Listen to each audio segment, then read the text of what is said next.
I'll do some chatter while you let people in. Is that cool? Sounds good. Yeah. So everybody, welcome to the ETF Think Tank, the happy hour this Thursday. We're going to have all the answers for everybody on why the market did what it did. And Cynthia is now letting folks in, and we're figuring that out, of course. And hope everybody's doing well. Certainly, it was relief to see the rally as it happened. I myself was not really happy this morning, so maybe it was the British government buying up all our equities. Who knows? Oh, we got Jim and Eric. So something is going right here. Hold on. Isn't that cool? I don't see anybody. I just see you, but that's okay. That's Yeah, guys, just know my problem. Our heart is in the right place, but just as you know, the pilot is less than prepared for the task at hand here. We should probably just kick off. I'm trying to promote everybody to be a panelist. So if you want to talk, don't be shy as always. If I'm pressing the wrong thing, don't interpret that as a denial, just insist. We're excited today to be here. We have a great guest today, Gary Stringer, who we're going to let him introduce himself in a minute. We'll do the rounds. I'm Cynthia Murphy, head of research for the ETF Think Tank. This is the best day of the week. We love the show and we love every time you guys show up. So thanks for showing up and talking to us through markets. Dan, I'll let you go next. Dan is talking from an airport, so he is flying around today. Yeah, so I've been actually traveling around. I was in Las Vegas a couple of days ago, and now I'm in Denver, flying back to New York. And you know what? It's good to meet some of the advisors that I talk to frequently, right? Just face to face. One advisor said a great thing. You know, this market's given me the opportunity to change people's lives. You know, we always talk about buying low and selling high. Well, you know what? When markets are what they are right now, it's really an opportunity to get a massive reset on price and, you know, make that big swing if you're up for it.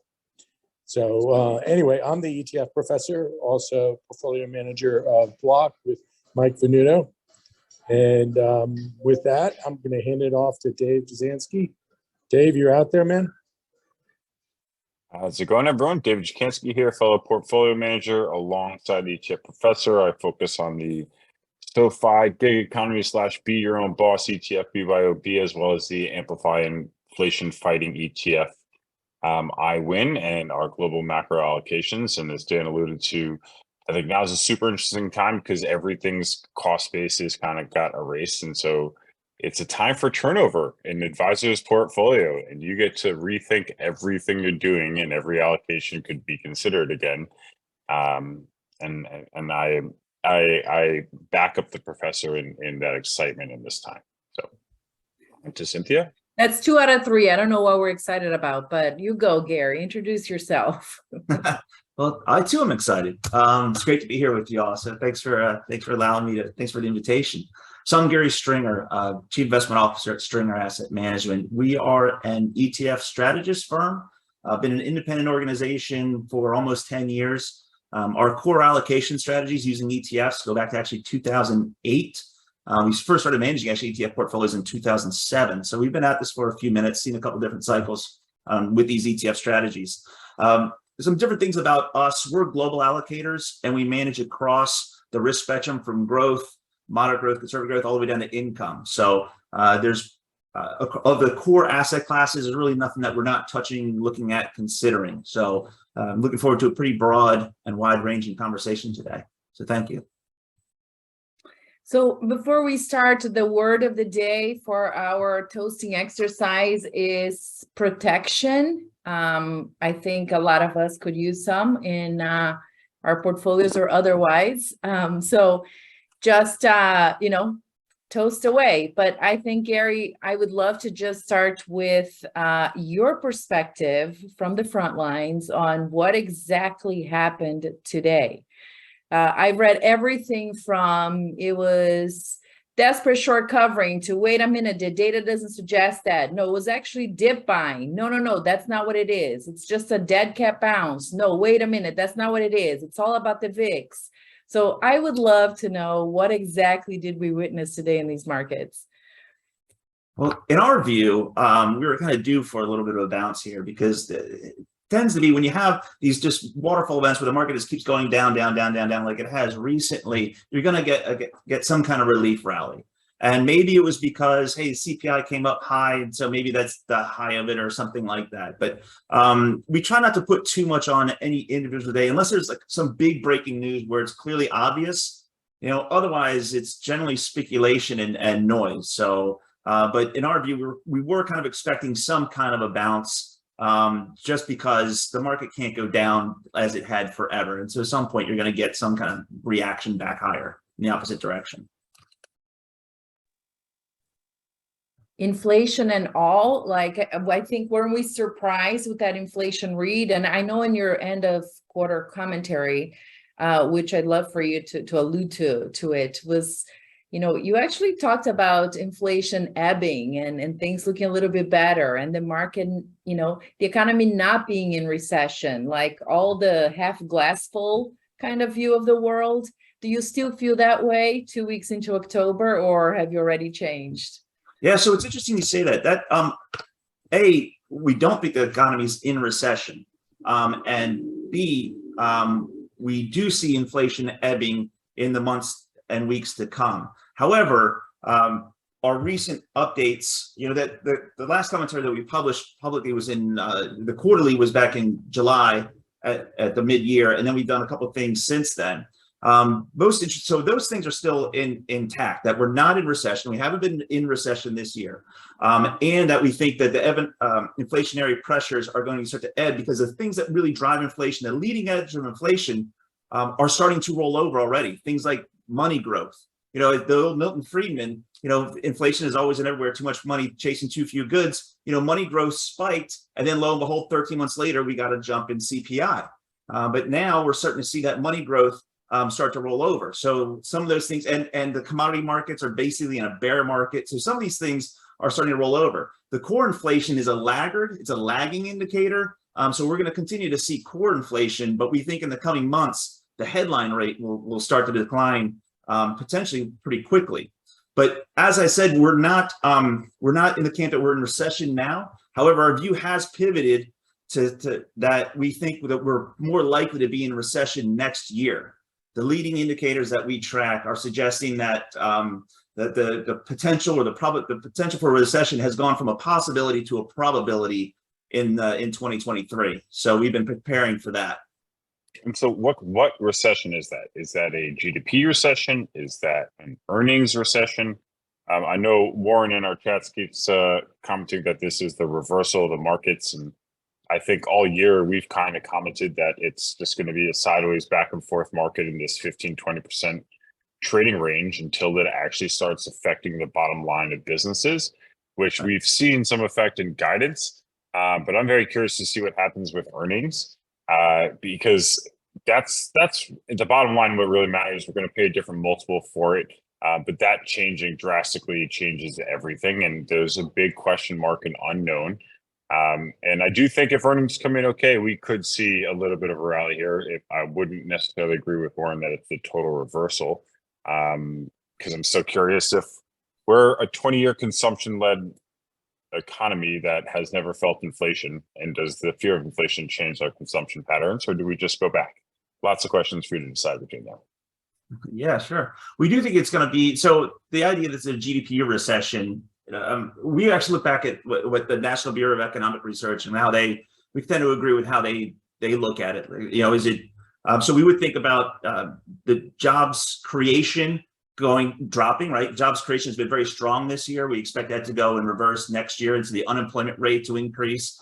We expect weekly layoffs to increase, consumption to decrease, retail sales to decrease, industrial production to decrease. So those classic recessionary measures we think will be appearing next year, which will in turn pull down earnings expectations. So we think it's going to be a setup for potentially, it's impossible to predict how deep or how long a recession might be. But we do think we're going to see that classic kind of decline in production and increase in unemployment type recession that will pull down earnings and create a challenging stock market. But so the market has already been depressed, and at these levels, the majority of that downside is probably already priced in. So we actually agree with the idea that we're going to be in a trading range, a pretty wide trading range for some period of time. And until we get this situation resolved, we'll remain in that trading range. So Gary, I want to run a theory that I have that maybe is optimistic, maybe it's just the way it is. I actually think I give Powell more credit. And I think Powell went back to all the key bankers, we'll say hypothetically Jamie Dimon, and said, like 6 months ago, get your fucking house in order, okay? I am going to really push rates higher, right? And so that's why I look in an optimistic way that, the banks may be okay because they had enough time to prepare for whatever we want to call it, a recession. We certainly need to go through a recession. People forget that a recession is really a healthy an event, right? So, Right. So do you subscribe to my thesis that maybe the Fed went to the bankers and said, "Here's what I'm gonna do," or am I making bullshit up? Well, I don't know if he had a direct conversation with these guys, but they telegraphed clearly the Fed did about their intentions. And the banks in the U.S. are in much better shape than they were, for example, last time we saw the real crisis show up, like the financial crisis. So just in general, the bank's balance sheet are a lot healthier than they were then, right? So yeah, we actually think the banks are fundamentally sound. The challenge is that the banking system, the stock prices tend to struggle in a recessionary environment. But we actually still own financials, even though we're anticipating a recession coming. We've just pared back on it because we think they're attractively valued. We don't expect them to get crushed, and we look to be adding to it when this thing begins to turn. But we do think that the Federal Reserve was so far behind in what they did. You had a situation where Larry Summers wrote that famous op-ed in February or March of 2021, where he's saying, you're talking about it, there's a $600 billion gap between where GDP is and its potential GDP, and you're talking about a $1.8 trillion stimulus package, and the Fed should have been on the other side of that, right? The Fed should have been pulling the soup bowl away, or the punch bowl away, right? Running that countercyclical policy. And they sat there, and until, in addition to the extra trillion that fiscal spend, the Federal Reserve injected another trillion. So we had this massive increase in money in the economy, which gives that whole period of time gives the banks plenty of time to prepare for this. So it's practically inevitable. But I agree with you that the banks are in good shape to ride out this storm. So I think we're going to try and bring up Warren. Would you like to unmute yourself? And we've been watching your chat here, and we are just absolutely amazed at how positive you are on everything. So we would love to actually hear the case directly from you on why are you so positive on this market right now?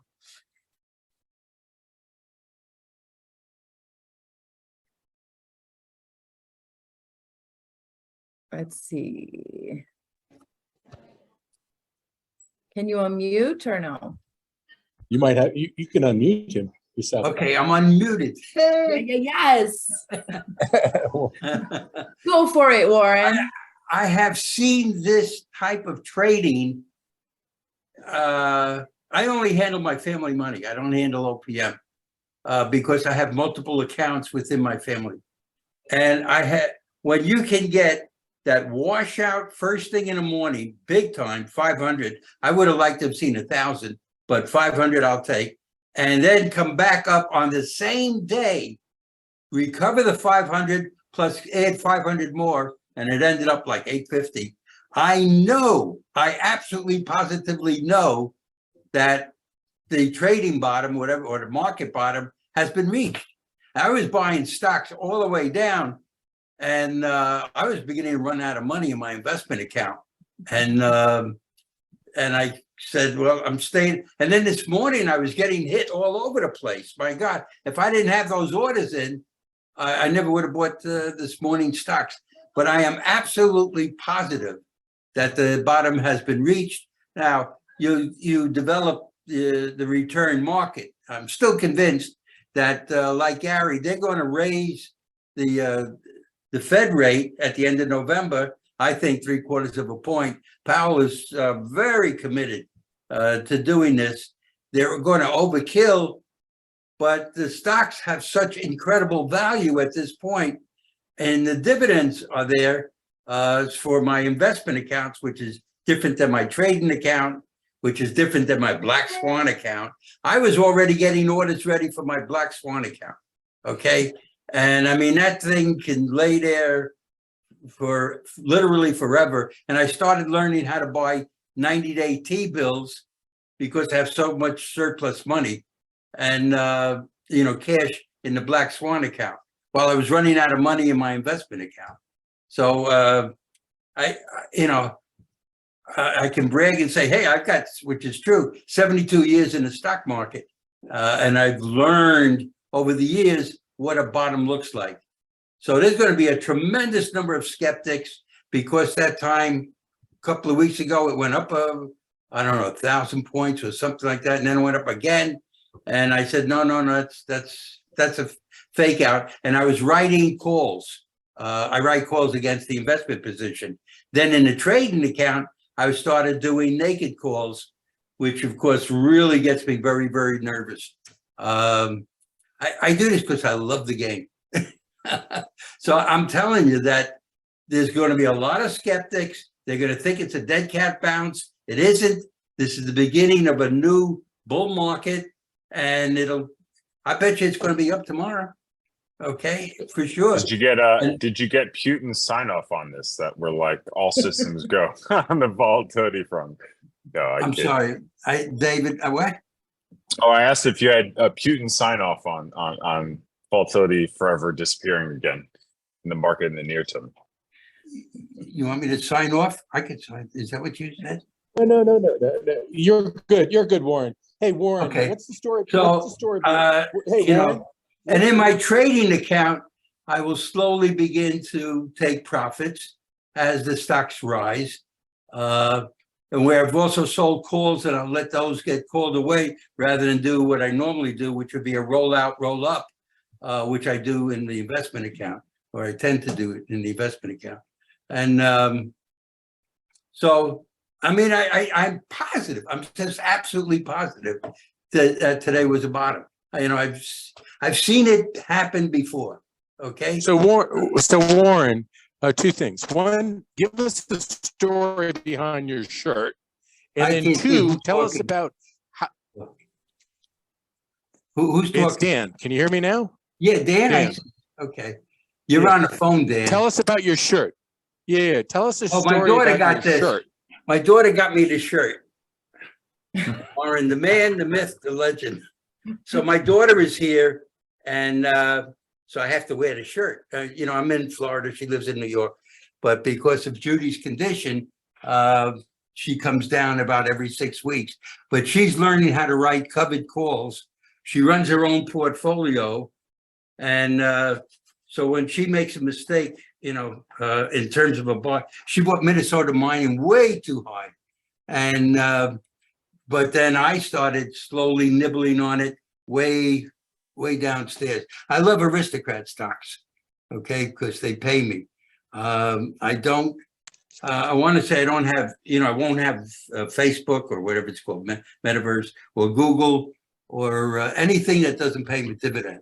The philosophy is the management is taking salaries. I own the company as a shareholder. I'm entitled to getting something. And if you don't want to pay me, I don't want to buy the stock. The only one I'd make an exception on is on the EVs. I have about a half a dozen EV different stocks. I believe in it. That when I say EVs, the charging companies. But I get terrific money on selling calls. And I do a lot of spreads, on the put side, so that I limit how much I can lose. And So then Warren, I don't know what to do with the money. That's all. What? Well, so let's talk about like we have total faith in your predictive powers. So bull market starting tomorrow, but just in No, it case, started today. so just in case, Gary, let's go back and talk about protection. So let's have a toast to our end portfolio protection. Well, you can write And- put. You And, or you sell. Well, I do. If I'm doing a put spread, I'll sell this put. I buy the put underneath. When I'm doing a call spread, I'll sell this call and I buy this call in case I'm wrong. And then I have what's called a condor. Okay, make it into an iron condor. And everything is based on mathematics and a percentage return. I consider myself to be an insurance company. So Warren, do you have a question for Gary about protection? Let's go back to Gary. Gary, are you using options for protection?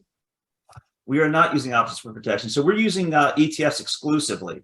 So everything we own is fully ETF portfolios. Yeah. But we do actually use some ETFs that have embedded option strategies in them that offer some protection. So for example, we own an ETF that is long puts on the S&P. So it's kind of a black swan type of approach. So when you get these big downsides, they can potentially protect there. So we're not doing it ourselves. We're using ETFs that have embedded option strategies for that downside hedge. So Gary, and before we started this call, you were telling us about, doing the circuit, going on Bloomberg and all that, and the shows, and talking about how your view on bonds has turned. Right. So where do you sit on what's the opportunity or the risk in fixed income today, regardless of whether tomorrow is the beginning of the next bull market or today was, or if it's not? Yeah. So we have been adding to some of our coming into the year, we were well underweight interest rate sensitivity because we were concerned about interest rates moving higher. So we had a lot of bank loans and CLO floating rate type stuff on the short end of the curve and all that kind of thing. And so we were really underweight interest rate sensitivity. But now as things stand, we're still using some floating rate on the short end of the curve, but US Treasury floating rate ETFs. And then we've eliminated or almost completely eliminated our corporate bond exposure. And instead, we're doing things like intermediate and long duration treasuries, as well as taxable munis. The taxable munis get you a nice yield as well. They might not be quite as liquid. So what we're looking at here is the ability to actually buy high quality fixed income and get paid for it for the first time in a long time, which itself can be a really strong equity hedge. For example, if we do go into recession, typically, for example, we're in an environment with an inverted yield curve. Historically, when the yield curve inverts, the 10-year treasury yield, it actually drops over the next 12 months, 12 to really 24 months. So if we own long duration or even longer duration treasuries and say the 10-year treasury goes from 4% to 3%, you can make a lot of money there pretty quickly while still being very, very liquid and very high quality. So that's how we've been positioning our portfolios that way. If you do run into a recession, then you can make money on the interest rates falling, or just because the yield curve's inverted, the 10-year treasury tends to drop from there. Further, our base scenario, even if we don't get a recession, is that the 10-year treasury is too high. And so long-term interest rates need to come down even outside of a recessionary environment. So, and when we think about what really drove a lot of the equity market decline this year was that those higher interest rates, right? And so you get that revaluation on the equity risk premium. And for a sustained rally, we think we would have to probably see some interest rate declines anyway across the curve. So it's almost like there's two ways to make money there, meaning if you get a recession, the treasuries will rally. And for an equity market to rally anyway, you probably need the long-term interest rates to come down to make the valuations that much more attractive. So we think there's a higher probability there on those long-term treasuries. So as we've been saying, long-term bonds and treasuries are sexy for the first time in a long time. So can I ask though, let's separate what you consider long-term treasuries, because I think the curve of the treasuries is not just inverted. It's like this weird, wacky kind of smile thing right now, right? Right. So you could argue like the 1 to 3 is more attractive than the 7 to 10 right now. You're getting like significantly higher yield, but then you have this like blip in yield that is the 20-year that then tumbles again after, that is the 30-year. Right. Can you make any sense of like what the hell is going on between the 10, 20, and the 30 year? Because I've never seen that before, where it's like the 10, it drops to the 10 Yeah. year, spikes to the 20 year, and drops again at the 30 year. It looks like a mistake, to be Yeah. totally honest. It's So interesting. what is the long-term duration of choice? Because for me, it's like you do 1 to 3 year, you do 20 year, and there's no reason to hold anything else on the curve. It's interesting you say that, because that's pretty much what we've been doing, because we have identified Yeah. exactly what you're looking at too. And so that's right where we've been. So we haven't gone too far out, because then you're looking at you still get that duration, right? If you get the duration, if interest rates come down, you can still get some upside, but you're losing the compensation for it, right? Because you're not really getting paid the yield. So we've actually structured it with things like in the 2 to 3 year kind of range, as well as picking some spots between the 15 to 20 year, using ETFs in that kind of range, and avoiding going too far out, because when you too far out, as you said, you're not getting compensated for it. And those kinds of distortions come from time to time in a market where you have some buyers that aren't necessarily motivated by achieving the top rate of return, because you've got a lot of institutions that have to buy these securities, right? For regulatory reasons. Right. And for other reasons. So it creates opportunities for us as a total return investors to pick up maybe some better value. I guess like there's been less interest in the 30 year in the retail and ETF market in terms of assets, but I guess there's a whole lot more interest in the 30 year probably in the institutional side, and they're all like avoiding the 20 year. And it's just like super fascinating. Like honestly, like I think in a hedge fund sense, going long the 20 year and short the 30 year right now is like a fascinating trade that like, Warren, I'm willing to bet the farm on that one. Give me like 5 years and I'll yeah, I'll go to town on that one. That curve inverts at some point in the next 5 years. So sorry, I'm just rambling now, guys. Yeah. Cynthia, why don't you put us back on track? No. So Gary, I've got a quick question about tips. What's your view on tips? Because we've had lots of conversations around tips, and they could be considered boring, maybe. I don't know. I mean, are they sexy? We liked tips last year. We think at this point the upside there is gone. There's a lot more risk to it. So yeah, we wouldn't consider that sexy at all. There's just too much hair on it right now, you know, and so it's not real sexy. It's too hairy. What about we're going to some plain old nominal bonds? What about Build America bonds? I mean, come on, Build America bonds got to be sexy. Oh, actually, when I mentioned taxable munis, yeah, absolutely. We are there. Our challenge with that is it's not the most liquid place in the world. So the treasuries are more liquid. But we do add those in there because they out yield the light duration treasury. Still very high quality, and the states are flush with cash. So yeah, we own that piece as well. And are you avoiding bank loan ETFs? Not ETFs, but just bank loan? Yeah, we are. We had bank loans early on, earlier in the year when we were more constructive on the economic environment. You told me not to use that wword, constructive. Oh, that's right. That's right. Sorry, I just looked out. That was a total accident. I wasn't even meaning to rib you there. Yeah, we did own bank loans before. We liked them before, but now on a risk reward basis, because it's not just the credit risk, there's also liquidity risk there. And if things go south, you got everyone rushing for the exit at the same time. So you can really get hurt there. So because we're not as optimistic as we had been on the economic view, we shifted out of the bank loans. In fact, that's part of our reduction in credit risk altogether. So we use that to buy some of the floating rate treasuries. So I see Lily has a question. Lily, do you want to unmute yourself and come up? Okay, can you hear me? Yep. Oh, okay, all right. Well, thanks, Gary. Well, a lot of my clients were in a large cash position early in the year because we feel the market was just really overpriced, and we thought the market was overvalued for the past 2 years, to tell you the truth. You know, based on earnings multiples, DCF, that type of stuff. Mm-hmm. And so we maintain a pretty, large cash position, but we've been deploying cash, continuously for the past 9 months. Just keep adding on, what is in the model portfolio. So at this point, what do you think is a reasonable cash position to maintain? When I say cash, I'm talking about cash or cash equivalent.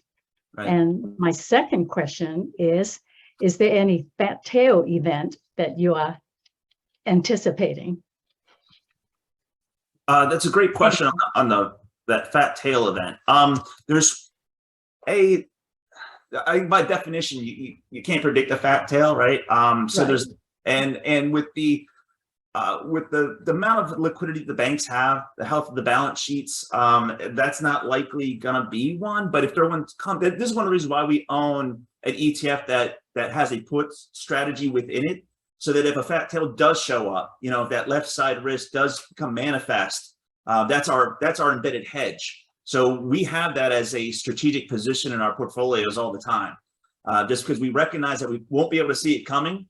And if it comes, it's going to hurt. So we want something in place. And specifically, we use an ETF that has some puts embedded in it to address that. With respect to what the cash position would be, this is one of the things that we've been talking about, because as these markets have come down and on the equity multiple, and as interest rates have risen on the bond side, our long-term outlook is becoming more positive by the day. But we still think there's near-term risk in here, right? So what we've been talking to people about is balancing that the near-term risk of a potential recession or something else happening with our really more optimistic long-term view on both the stock and bond markets at these interest rates. So as an example, most of our stuff, we're running about 20% less risk than our target benchmarks, maybe a little bit less. So that might be, if you're thinking about an equity portfolio, that might be 80% invested and 20% in cash. Although we're not holding cash, we're doing other things. Like, for example, that floating rate treasury, which is kind of a cash equivalent that yields a lot more than a lot of cash balances might yield for you. So Gary, I know you want to avoid symbols, right? Can I throw a symbol out at you, and you can say yes, this is interesting, or you want me to avoid that completely? No. We can talk about symbols. Sure. It's the yes or no ticker game. Let's go. Go, Dan. So, Yeah, let's do it. is it CCOR? Are you saying? Are you speaking about CCOR? Oh, you mean for the cash equivalent that we were talking about? No. That's USFR. No, Yeah. CCOR meaning long, large cap, and long puts. Right, Scott, you know what that's they say you're about asking. jokes. Oh, If you I'm have to sorry, explain it, they're not funny. So I guess it's you're using something with puts and treasuries all in one. The one we're using is actually SPD, which is basically the S&P 500 and then a put strategy around it. Also, I wasn't joking. To continue with Dan's joke idea here, what was your worst investment idea this year, or the one ETF pick you regret? It can be the one you're most proud of, but worse, we tend to learn more from our mistakes. So if you want to share the mistakes first. Let's see, this year, we continue to like the fundamentals of big technology companies like your Microsofts and your Apples. And that thing has just gotten us killed all year. We've just been kicked in the teeth on that thing for a while. We're not in the meta and all the sort of those real speculative kind of things, but we still think that these companies have a good fundamental business, and we're still there. It's just been, we've reduced those positions as we've been getting kicked in the teeth. Fair enough. So I wanted to show. By the you- way, everybody, I want to make sure everybody knows I wasn't joking. Okay, I wasn't trying to make it funny. Okay, so the one that I was talking about was CCOR as having the protection that he's speaking about. But beyond that, when it comes to protection, because we've got to be throwing the protection. What's your position internationally? We have very little international exposure, because coming into this, where our view was formerly that the U.S. would be able to escape a recession, but the foreign, especially Europe, broad foreign equity economies would not. And so we haven't had emerging markets in any way in a long time. We are underweight developed foreign. We do have some stuff overseas, but it's more defensive. You know, think of your healthcare type names and those consumer names. But we don't have a whole lot of foreign exposure at this point. That value story has been there for a long time, and it's still there. And at some point, that'll become manifest. But when you've got the energy prices in Germany, you know, they're going to be lucky if they don't have to ration energy at some point over there. It's hard to get excited until we have at least a reduction in the risk profile, let alone a catalyst, right? I mean, a catalyst might be just a reduction in the risk profile over there, but you know, we just rather own Procter and Gamble and those kinds of things over here than to speculate over there at this point.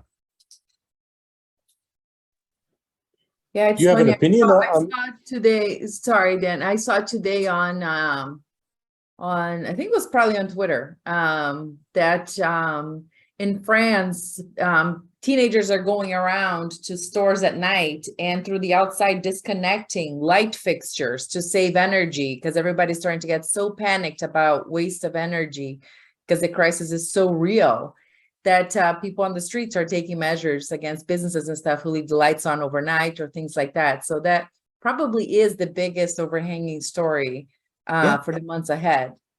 Yeah, and imagine in Germany, the industrial complex there is huge and very energy intensive, not just manufacturing, but chemicals, where natural gas is a big input for those, not just to generate the electricity, but also a lot of the chemicals businesses over there. So that's a real challenge. And it's not like you could just get a different source for that. They're going to have, that's going to be a while before they get that figured out. So I wanted to share real quick, if I may share my screen. Before the show, we were talking about the approach, Gary, that you take to investing.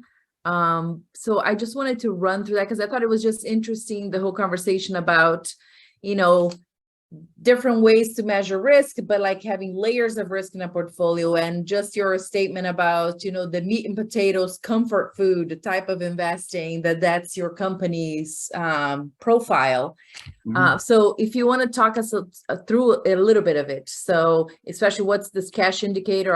I thought was really intriguing what this is and how do you employ this in terms of risk mitigation in a portfolio. So, you know, walk us through the thinking of how you're managing money. Yeah, absolutely. So we think about a risk in terms of, we call it our 3 layers of risk management, where we got that strategic longer term view, which I had mentioned is becoming kind of more optimistic by the day where markets are. Then we have our tactical, which is our more 6 to 18 month view that complements the strategic. And so with all of our portfolios, we carve out a piece, sort of like what Warren was talking about, with where he's got his long-term investment account, he's got his trading account. We do something rather similar in that regard, where we're going to be more specific with sectors, industries, or holding a little more cash when we're a little more conservative or a little more cautious on things. And then we overlay everything with our cash indicator, which is a quantitative tool, unemotional, that is designed to alert us to those rare points in time in the markets where the market themselves just are on the verge of collapse. Because the thesis is that occasionally you'll have these situations where in any market, you're going to have buyers and sellers meeting at a price, right? And so bubbles are created when there's the number of buyers overwhelm the number of sellers in a market, and buying just drives the price up. And we can see that in the housing bubble in the mid 2000s, the tech stocks or meme stocks even more recently, those kinds of things. But the flip side of that coin is also true, where a market collapses when the number of sellers just overwhelms the number of buyers in a market. And we believe that happens when fear overwhelms historically or traditionally non-correlated or non-related markets. And what we mean by that is, you know, when we think about like long-term strategic investing, as taught by modern portfolio theory, as an example, one of the key elements of that is you buy assets that are low correlated to one another. But there's an assumption that correlations are stable. Well, we don't think that's a good, valid assumption, especially when a crisis comes. We think that in a crisis, correlations don't remain stable, they actually spike. So if your chief risk management tool is no longer working for you, the best thing to do is get out of the way.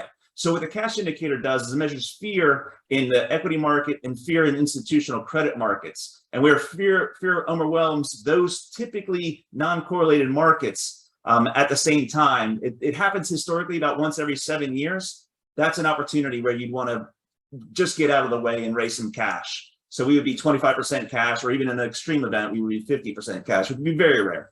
But it's been a great tool for helping us delineate between what is normal yet scary market volatility and times where things are really getting out of hand. Like you could see the quick spike in the spring of 2020 with the pandemic, how fast that shot up.